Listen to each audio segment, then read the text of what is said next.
In the final phase of this lesson, students will continue to make comparisons between modern America and ancient Rome.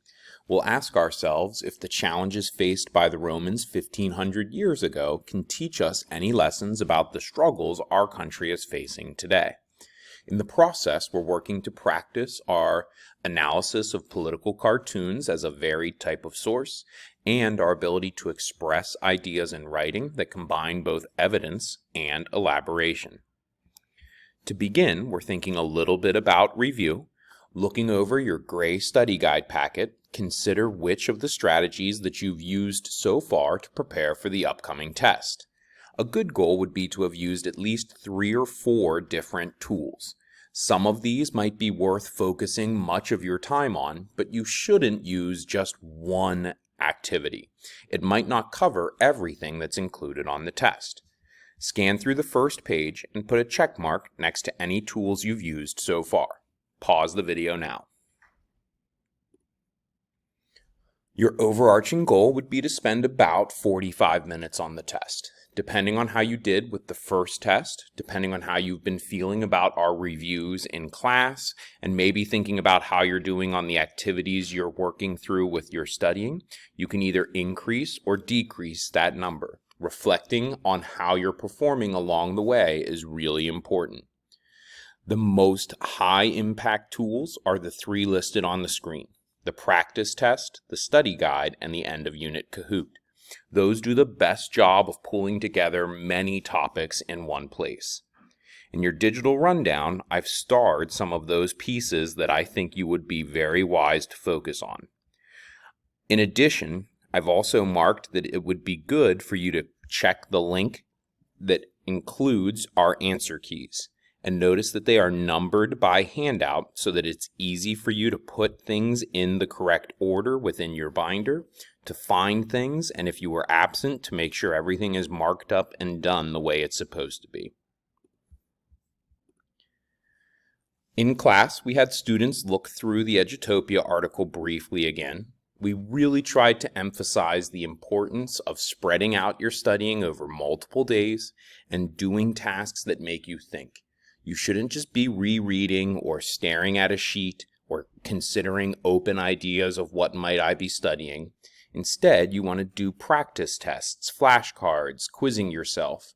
Those types of active strategies will help develop your memory, strengthening it much like a muscle. And then we gave students a chance to actually practice a little bit in class. One of the messages that we would like to emphasize is that studying doesn't need to be a long, complicated, difficult process. Sometimes it's as simple as taking 5 or 10 minutes and quizzing yourself on the study guide and then checking the answer key from Schoology. I think a lot of students never study because they work themselves up in their head where they have to be like in a silent place with all kinds of materials together and know exactly what to do. And if they can't spend 30 minutes, then it's not worth spending any minutes. And that's the wrong way to think about it. It's better to just use 5 or 10 minutes here and there to complete an activity or two.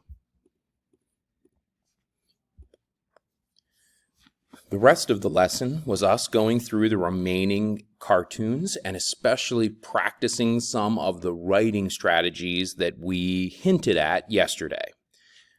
Take a moment, think about this political cartoon, get handout number 11 out, and use it to try and work through these 4 pieces in your head. Pause the video now as you get your handout and think it through. Hopefully, you thought that this represents a decline in morals and values. You have not just this violent sport, but the audience taking this very serious pleasure to the point they're even shouting curse words to show their engagement with it. And you'd then be able to mention one of those details. Think about how in ancient Rome they had similar issues with a decline in values, and then be able to actually pull some examples from those.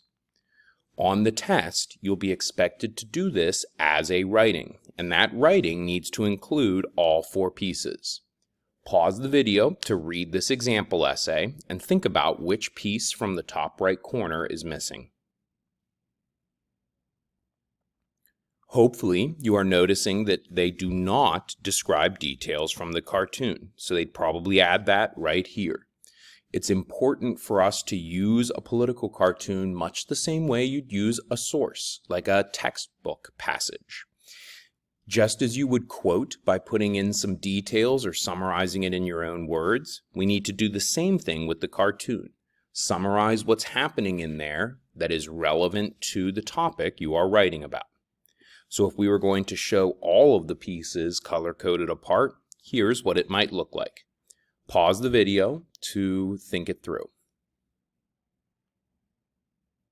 For this short test essay, part of what I'd like you to notice is that none of these is especially long or super detailed. It's more important that you're including all of the pieces a little bit. You're trying to show me that you can identify the problem, describe a detail, and make the connection to ancient Rome with a little bit of evidence from class. Since you're not going to have your notes in front of you, we're not expecting you to pull lots of super specific facts. Instead, if you can give an overarching example or use a vocabulary term or two, you're showing us that you're able to take what you learned in class and apply it to a topic in a new way. Think through this next cartoon as we just did. Pause the video as you consider. In this case, we should be noticing that it's describing political corruption. And so you might know, and this is where background knowledge helps with political cartoons, that the GOP stands for Grand Old Party, which is the name sometimes given to Republicans, who are often symbolized by an elephant. Democrats are represented by a donkey. In this case, they're headlocked in a fight, showing that they're more interested in power or winning over each other than they are in serving the people and solving American problems. This is a common concern shared in the news today. They're also beat up with all these bandages on them, representing that they're causing damage rather than fixing issues. Here's how we could write that out as a written response.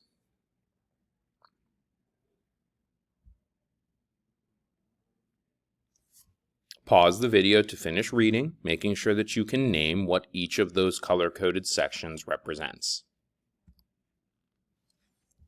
Let's do one of these where you are going to create the writing. So in class, we had students examine this political cartoon, which describes one of our remaining problems, and then we had them fill in this graphic organizer.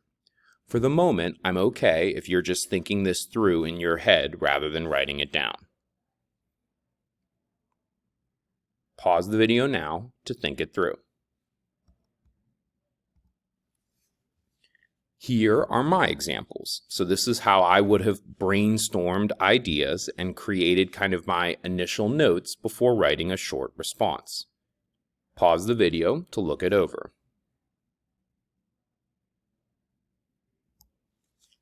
Your next task in class was to turn that set of notes into an official writing following this rubric. As a fair warning, this is the writing task you will have to do on the upcoming test, and so practicing this is useful. Please write your own response on a blank piece of paper. Pause the video now as you do it. If you need to, you can scroll back and forth so you can see this picture while you work.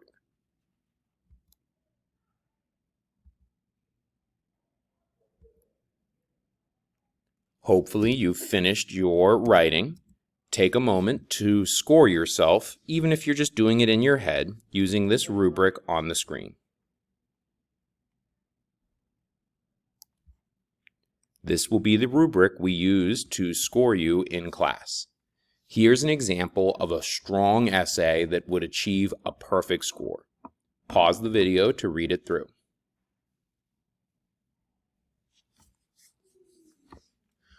I want you to notice that we are using details, but they aren't very, very specific. Some students panic because they can't remember all kinds of facts or data or quotes. That's not the goal here. The goal is to apply big ideas. So I think this is meant to be an example of that. Let's repeat this process one last time. Pause the video, Consider how you would describe each of these pieces.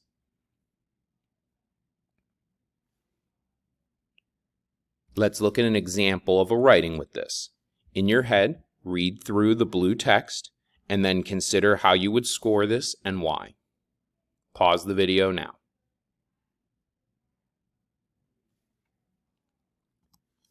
We would have scored it, as you can see on the board.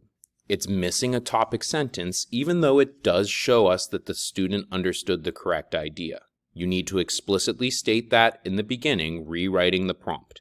That should be the easiest point you get, and it's going to be a part of almost every rubric. They do a good job putting in a quick detail from the cartoon and a pretty thorough detail from class. That's well done.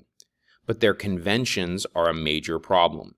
You need to be careful that this student, even though he shows me that he was paying attention in class, he's only getting a 5 out of 8 on this essay, and it represents the importance of not messing up the little important moves. Here are the mistakes I would have circled regarding the conventions. Think in your head for a moment about why each of these is wrong. A common mistake is putting that period outside the quotation mark. It should be inside at the end of a sentence. We don't want students to start a sentence with this, name the idea instead, so you would say the cartoon, or at the very least capitalize it. We also need to capitalize Rome because it's a proper noun. Cities should be IES, that's an irregular plural noun. Watch out for spacing in between, especially when we're writing on the iPad. That becomes a common problem. No contractions, and be careful with this extra period. That's another common iPad keyboard mistake.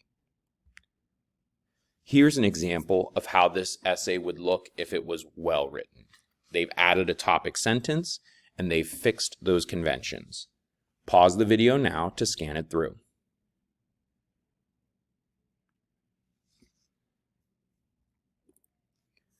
Your final task is to show me that you've learned the essentials of analyzing political cartoons, to practice with some of our current ones, and to look at this as a big picture researcher who can use multiple sources.